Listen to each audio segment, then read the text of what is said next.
नमस्ते मेरा सम्पूर्ण टिकटक प्रेमी साथीहरूमा। आज चाहिँ म हजुरहरूलाई एउटा इम्पोर्टेन्ट कुरा भन्न गइरहेछु।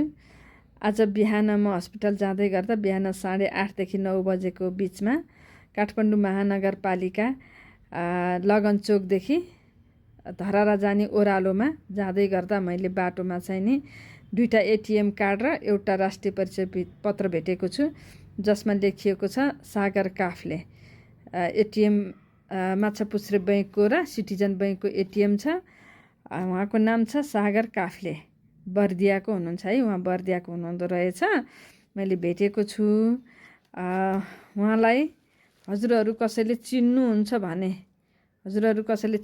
भने अथवा नचिन्नु भए पनि यो चाहिँ सक्दो सेयर गरेर, यो भिडियो सक्दो सेयर गरेर उहाँ सामु पुर्याइदिनु हुन एकदमै अनुरोध गर्दछु, ताकि उहाँले चाहिँ यो राष्ट्रिय परिचय पत्र दोहोऱ्याएर बनाउनु नपरोस्। कागजपत्र बनाउनु कति गाह्रो छ भन्ने कुरा हजुरहरूलाई थाहा छ। त्यसैले यो भिडियो जति सक्दो सेयर गरेर उहाँ सामु पुर्याइदिनु होला। सागर काफ्ले हुनुहुन्छ, बर्दियाको हुनुहुन्छ। सबै साथीहरूले सहयोग गरिदिनु हुन अनुरोध गर्दछु।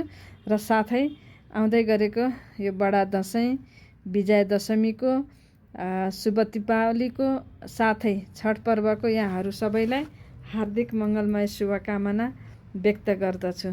धन्यवाद।